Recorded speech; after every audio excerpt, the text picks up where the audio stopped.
Ndabasuje kandi mbahaye ikaze bakunze ba CBRS Studio Sport, nizera ko mumeze neza cyane kabisa. Harabura rero amasaha makeya kugira ngo twinjire mu mwaka mushya wa 2025 tuvuye mu 2024. Nizera ko rero bagendekeye neza cyane kabisa. Nuwo niba uyu mwaka waragendekeye umuntu nabi nawe twamwihanganisha cyane kuko ntago ariko bose umwaka wabagendekera neza cyane kabisa. Rero ni CBRS Studio Sport, tuje kubagezaho rwose amakuru agiye atandukanye ya sport. Gusa mureke nyabagezaho kuri uyu munsi wa nyuma umwaka wa 2024. Tuzanakomezanya muri 2025, nizere ko rwose mumeze neza cyane. Amakuru yacu uyu munsi rero aribanda ku ngingo zikurikira.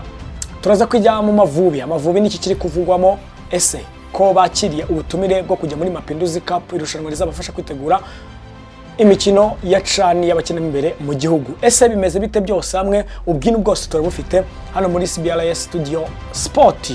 SM muri APR bimeze bite, muri Rayon Sport bimeze bite? Championnat y'ikiciro cya mbere hano mu Rwanda ku munsi wa 15 yarakomezaga. Byaje kuba bigenda bite? Gusa APR na Rayon Sport zo ntago zigeze zikina umunsi wa 15. Gusa kurenye imikino nayo iraza kuba igaruka. Rayon Sport, APR ziraza kuba zitana mu mitwe. Ese byose bimeze bite? N'amakuru yose agiye atandukanye kugenda avugwa hano mu gihugu cyacu cy'u Rwanda. Ku mugabane rero w'Iburayi turaza kuba tuvuganira kuki Manchester United yatsinzwe, Chelsea iratsindwa. Ese aya ma equipe yose Chelsea ko yatangaga icyizere yuko ari ishobora guchallenging ikipe ya Liverpool, ese byaje kuba bigendekera bite? Niki cyabuze kugira ngo Chelsea ize kuba itakaza umukino kuri Ipswich Town yatsindaga ibitego bibiri byose kubusa? Gusa na Man United nayo bikomeje kugenda nabi cyane. Uwo bita Ruben Amorim, pressure ikomeje kuba nyinshi cyane kubera gutsindwa bigiye bitandukanye. Ese muri La Liga ikipe ya FC Barcelona, case ya Dani Olmo ndetse n'uwo bita Paulo Victor bimeze bitebo? Ese bazaba bakina igice cya mbere cya kabiri cya season? Bizaba bigenda bite? Byose ni CBRS Studio Sport ngiye kubagezaho. Ngewe ndi Izabayo David. Twese cyane rero mureke duhere mu gihugu cyacu cy'u Rwanda. Ikipe y'igihugu y'u Rwanda Amavubi yakiriye rwose ubutumire buyitumira kujya muri Mapinduzi Cup y'ibihugu. Ni igikombe kabisa kizabafasha kwitegura imikino ya CHAN y'abakina imbere mu gihugu. Ubwo ni igikombe cy'Afrika cy'abakina imbere mu gihugu kabisa. Iyi nkuru rero yagezeho ku munsi w'ejo nibwo Ferwafa, umunyamabanga mukuru w'ishyirahamwe ry'umupira w'amaguru mu Rwanda Ferwafa, Kalisa Adolphe uzwi ku izina nka Kamarade, yatangaje ko u Rwanda rwakiriye ubutumire buyitumira muri Mapinduzi Cup. Ni irushanwa rizabafasha kwitegura kujya mu gikombe cya CHAN cy'abakina imbere mu gihugu. Ese byifashe gute? Ikipe y'igihugu y'u Rwanda Amavubi ku cyumweru gishize nibwo ishyirahamwe ry'umupira w'amaguru muri Afurika CAF ryatangaje urutonde rw'abamaze kubona tike y'abazakina CHAN. Gusa urwo rutonde rwagaragayeho ikipe y'igihugu y'u Rwanda Amavubi. Gusa nyuma yaho baje kugaragaza ko bibeshye, basohora urundi rutonde rutarihemo ikipe y'igihugu y'u Rwanda Amavubi. Ese bizagenda bite? Kandi ikipe y'igihugu y'u Rwanda Amavubi kugira ngo ikine iri rushanwa rya Mapinduzi Cup nuko CAF yaba yamaze gutangaza ko u Rwanda narwo ruzitabira imikino ya CHAN izabera mu bihugu bitatu bigiye bitandukanye harimo Uganda, Kenya ndetse na Tanzania. Ibihugu rero byamaze kuba bibona tike yo kujya mu gikombe cya CHAN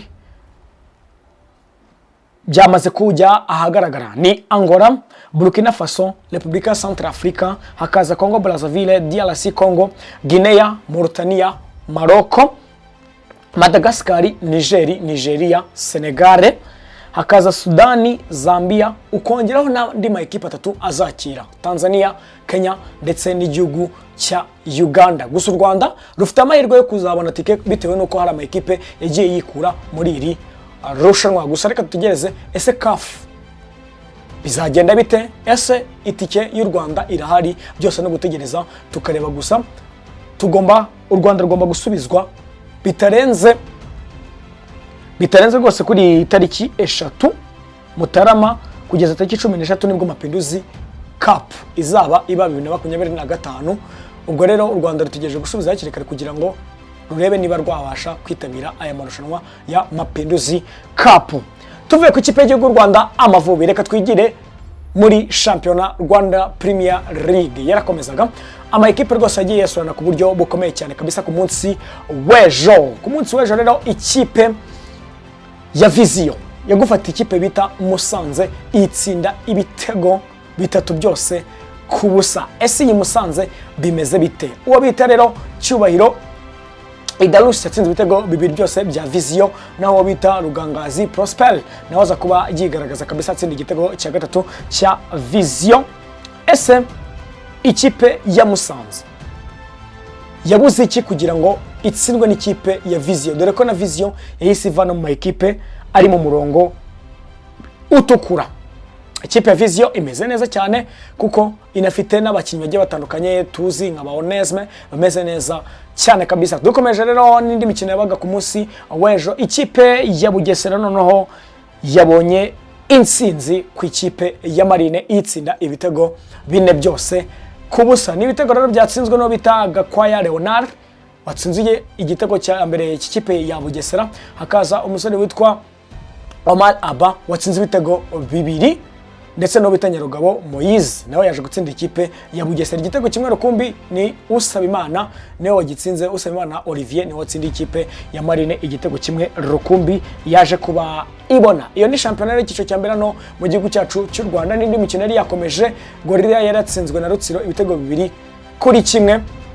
Ni umukino wabaye ku itariki 29/12/2024, na ikipe ya Muhazi United yo yanganyije ubusa kusa n'ikipe ya Kiyovu, naho umukino rero wabanje wabaye ku itariki 27. Ikipe ya Police Football Club yatsinze ikipe ya Gasogi ibitego bibiri byose ku busa. Indi mikino rero izagaruka ryari? Indi mikino izagenda igaruka ku munsi ku itariki 4 nibwo indi mikino izaba igaruka ku itariki 4.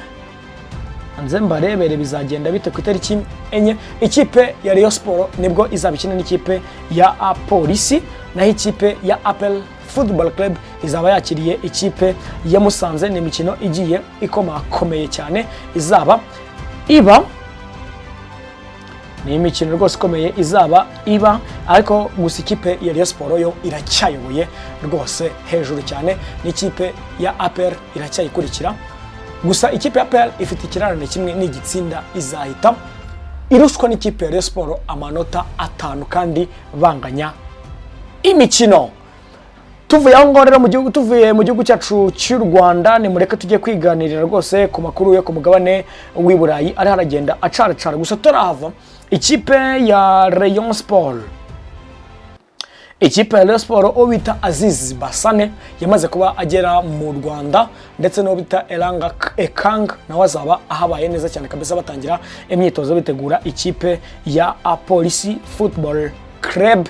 Ni match izaba ikomeye cyane hano mu gihugu cyacu cy'u Rwanda kabisa. Ikipe ya Police iba yakanisha kubuza aya ma ekipe akomeye harimo APR ndetse n'ikipe ya Rayon Sport amanota.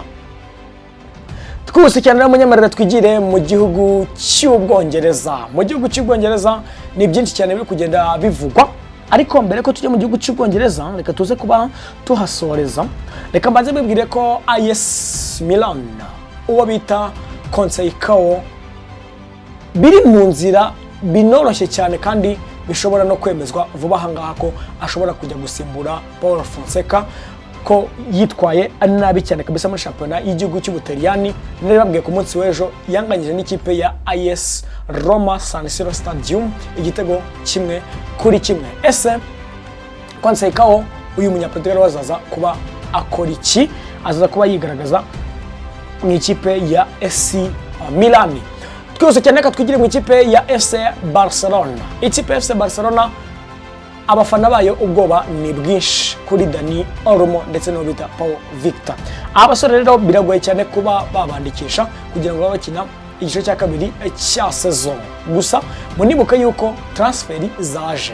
Ikipe ya Man City igihe ikipe ya FC Barcelona izaba itarasinyisha Dani Olmo, ikipe ya Man City yiteguye kuba yatanga amafaranga menshi kuri uyu mukinnyi Dani Olmo akaba yaza kuba yayikinira ese ibi bintu birashoboka cyangwa Laporta ndetse no bita Hans Flick baraza gushyiramo imbaraga cyane kugira ngo Pau Victor no bita Dani Olmo baze kuba babasinyisha bakomeze babe bakinyi noneho ba FC Barcelona ku buryo burambuye. Gusa biragoye kugira ngo Barcelona isinyishe uwo bita yandikishe uwo bita Dani Olmo. Ikindi kandi uwo bita Pep Guardiola yaje kuba atangaza yuko ikipe ya Manchester City izagaruka mu bihe byiza muri iyi transfer window irangiye, aribwo ikipe ya Man City izagaruka ku gasongero abantu bakongera kwitinya ikongera ikagira cya gitinyiro yahoranye kabisa mu gihugu cy'Ubwongereza. Mureka rero twigire muri Premier League, ariko mbere ko tujya muri Premier League hari n'imikino yagendaga iba muri Serie A mu gihugu cy'Ubutaliyani. Ikipe ya Como 1997 yatsindaga ikipe ya Lecce ibitego 2-0, na ikipe ya Bologna iza gutsindwa n'ikipe ya Hellas Verona ibitego 3 byose kuri 2. Reka rero twite twigira mu irushanwa rikomeye cyane Premier League, ni imikino igiye itandukanye yakomezaga. Ikipe ya Aston Villa umukino watangiye kare, ikipe Aston Villa yaje kubinganya n'ikipe ya Brighton and Hove Albion ibitego 2-2. Ni umukino wari ukomeye cyane, ni umukino wari uryoheye ijisho kabisa. Abatsinze ibitego rero haraza uwo bita Simon Adingra kuri pass ya Joao Pedro yabanje igitego, ariko uwo bita Oli Watkins azana guterekamo ikindi gitego cyo kwishyura kuri penalty. Ubwo ikipe yabanje igitego ni ikipe Brighton ku gitego cya Simon Adingra kuri assist ya Joao Pedro niho baje gutsinda igitego, ariko Oli Watkins aza kuba yishyura kuri penalty.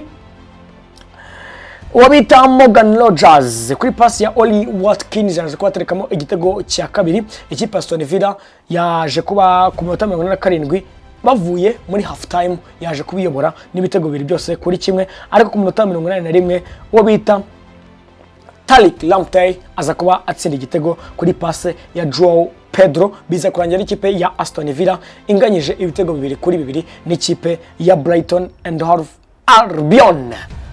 Twose cyane reka twigire ku ikipe ya Chelsea. Ikipe ya Chelsea yaje gura n'uruva gusenya kuri uyu mugoroba itsindwa n'ikipe ya Ipswich Town ibitego 2 byose ku busa. Byagenze bite? Ese nibande batsindiye ikipe ya Ipswich Town kuri stade yabo? Bamwita Liam Delap yaje gutsinda igitego ku munota wa 12 kuri penalty, aza kuba atsinda igitego rwose kiza cyane kabisa. Uwo bita Joao Felix yaje gutsinda igitego, ariko barebye kuri Vale iracyanga neza biza kurangira rero ikipe ya Chelsea itsinzwe kabisa. Uwo bita Hutchinson nawe yaje kuba atsinda igitego cya kabiri kuri passe ya Liam Delap, aza kuba yigaragaza neza cyane kabisa. Uwo bita Liam Delap yaje kuba atsinda igitego, ariko anatanga assist. Ikipe ya Chelsea rero birangira itsinzwe n'ikipe ya Ipswich Town ibitego 2 byose ku busa, kandi abakinnyi bose noneho bari bahari kabisa b'ikipe ya Chelsea. Habanjemo rwose Philip Jackson, haza wita Tosina Delibio, haza wita Axel Disasi ikina kuri kabiri, hazama Kukurela, Moise Caicedo, Enzo Fernandez, hakina no wita Cole Palmer, Germain Noni Madueke, Joao Felix ndetse na Christopher Nkunku. Bose bari bahabaye kabisa abasore b'ikipe ya Chelsea inkingi za mwamba, ariko biza kurangira itsinzwe n'ikipe ya Ipswich Town ibitego 2 ku busa. Nyamara abantu benshi bari bazi ko ikipe ya Chelsea ariyo kipe ishobora kuza gutanga challenge imbere y'ikipe ya Liverpool. Gusa nayo amahirwe arimo aragenda ayoyoka nyuma yuko itsinzwe n'ikipe ya Fulham, itsinzwe n'ikipe ya Ipswich Town. Munyemere rero twigire ku ikipe ya Manchester United ari nayo turi buze kuba dusorezaho. Ikipe ya Manchester United yaje kubitsindwa n'ikipe ya Newcastle ibitego 2 byose ku busa. Ibitego rero byatsinzwe kiri kare ku munota wa 4 n'uwo bita Alexander Isaac aje kwaterekamo igitego rutayizamo w'ikipe ya Newcastle. Gusa n'uwo bita Joelinton aza kubatsinda igitego kuri pass ya Anthony Gordon.